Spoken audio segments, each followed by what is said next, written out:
Hi, Steve and Caleb from Brownells, and today Caleb has been looking at some products and we thought, why not do a product spotlight on them? So Caleb, show us what you got. All right, matching shirts. No, I'm kidding, that's not. These are, people make fun of us for wearing matching shirts. These are Brownell shirts. But anyway, that's not what this video is about, Steve. Thank you. You're getting me off topic. This one is actually top 3 upgrades for your precision rifle. Okay. Yeah. And precision rifle is very big these days, It certainly is. And we have 2 of the more affordable ones we've built here, so I figured that'd be a good starting point for these upgrades, especially this one. If you haven't seen or how to build an affordable precision gun, this right here is the one we used in that video. I'd recommend go and check that out. Yeah. But now we need to talk about kind of maybe upgrading it. Okay. And Steve, I think a really good place to start is probably a bipod. Well, that will steady your aim, yes. Yeah, if you're not shooting off a bag or you don't always want to be shooting off a bag, bipod is a really good tool to have. Right. And I have some here.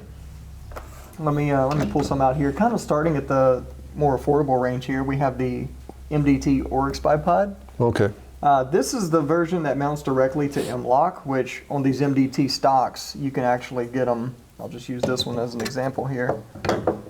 Which are in themselves an upgrade. Yes, they are. The MDT stocks are great.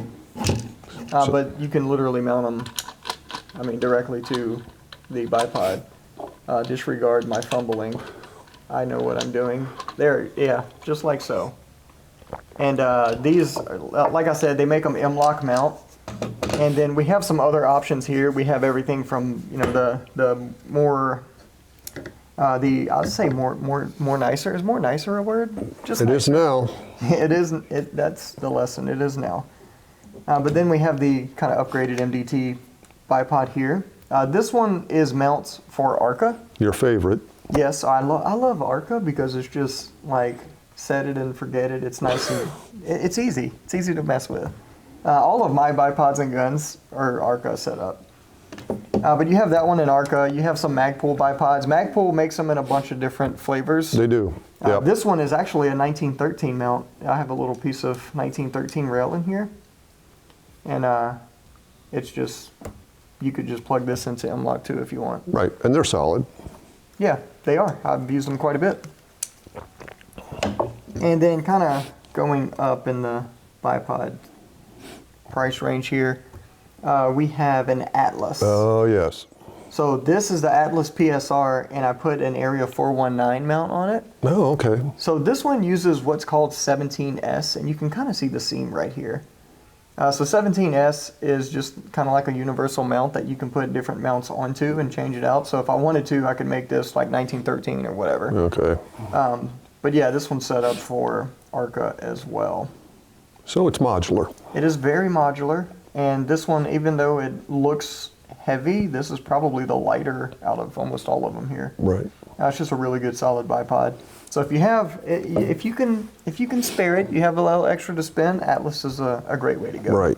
And even if you just shoot at the range off a bench, these bipods are a lot lighter than sandbags. They really are. For most of the work you do, a bipod would suffice. Yep. I would agree with that 100%. And if you're like running around shooting off barriers and stuff, you can have the bipod down and use that to kind of bury yourself into the barrier to stabilize your shots. Never tried that. Yeah, that works really well also.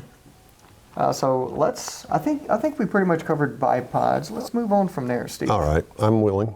All right, good, because we're doing it anyway. What do you want to do next? Let's talk about triggers. Triggers. Yeah. So. Well, sometimes after a big meal, I'm triggered. I want a cigar or something. Yeah, like a bourbon or something like that. Yeah, I get it. Is that what you wanted to talk about? Not even a little bit. Technically, yeah, but we'll talk about that after this. Cool. Firearm triggers. Brownells is a firearm gunsmith company, and we're talking about firearms, so we're going to be talking about these actual physical triggers. Okay.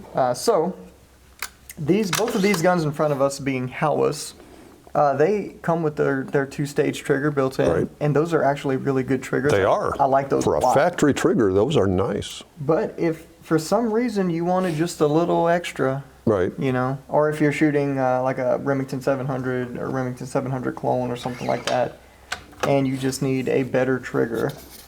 An option, Timney actually makes triggers for almost everything. They've been doing this for quite some time. This is the one for the Howa. This is their 609 trigger, and it's just a really good adjustable trigger. Right. It's adjustable, I think, from 1.5 to 4 pounds. Yep, and 1.5 is pretty light. 1.5 is pretty light. That'll do pretty much everything you need to do with it. And if you want to use it for hunting or something like that, you can adjust it between that 3.5 to 4 pound range. Yeah. And yeah, that'd be great. So Timney makes awesome triggers for almost every firearm platform out there. Yeah, particularly bolt actions. Yeah, yep, bolt actions, AR-15s, all that stuff. Yeah. So, triggers, bipods, what's left? I'll throw one more at you, Steve. Cool. And it's actually kind of been hiding here. It's already on this gun. Oh. And that's the muzzle brake. All right. A little controversial. Yeah. I always say, you know, if you can, suppressor's the way to go. Right. But that's Right. not practical for everyone. But muzzle brakes are awesome. Especially if you're shooting alone.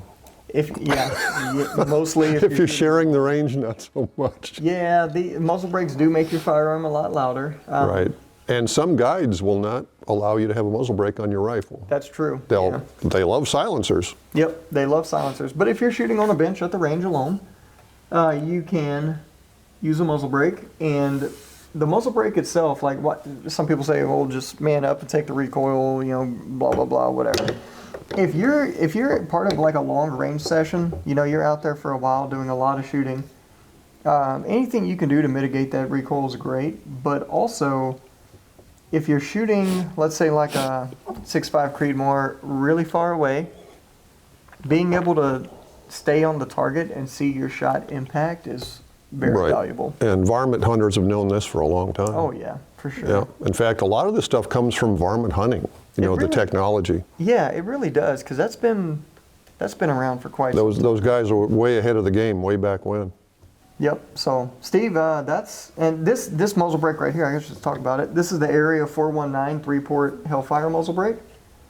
You can also get it as a sidewinder, which the sidewinder, I believe, is just a larger thread for larger caliber guns. Yep.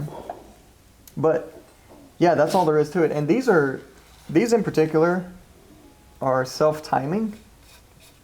Oh, that's handy. Yeah, you just unscrew it here. It uses a reverse thread. So it comes with this mount that uses this taper lock. So you screw this mount on your gun like you would any other That's way. got the flats on it. Yeah, the flats fit a standard AR-15 armor wrench, actually, to make things even easier. And then you just thread it on. And because of that large contact area, that the threads are actually, not the threads, but that shoulder's actually contacting, hand tight is plenty. And my brain is telling me righty-tighty, lefty-loosey, but that's not the case. Not in this one. All right, so yeah, and they're self-timing because you can just set them and forget them, and they're no crush washers, shims, anything like that needed. But that's all there is to it, Steve. Yeah. Now, if you were shooting a gun in a wood stock, we'd have a whole other list for you. We certainly would. But these things take care of themselves pretty much. They're yeah, these MDT field stocks are aluminum bedded already, so they're really solid. They're actually really affordable, which is crazy, kind of like back. I feel like almost like 10 years ago, the same stock would have been super expensive. Right, and if you're shooting long range, a chassis or a stock of this type is really the way to go because it doesn't change. Yeah, yep. So it doesn't matter what the weather conditions are, humidity, things like that. They're going to be consistent. And when you take it out for the first time in the spring, it'll shoot like it did in the fall. Yeah, yep. And that's a big part of it too. All right, I think that about wraps it up. You want to do the pleasantries? You know, I'll do that. So if you have any questions, comments, any upgrades you would like to add, feel free to post them down in the comments below. As always, if you need help with anything for any reason ever, feel free to give us a call on the tech line. We'll be happy to help you out. Thanks for joining us, and we'll see you next time.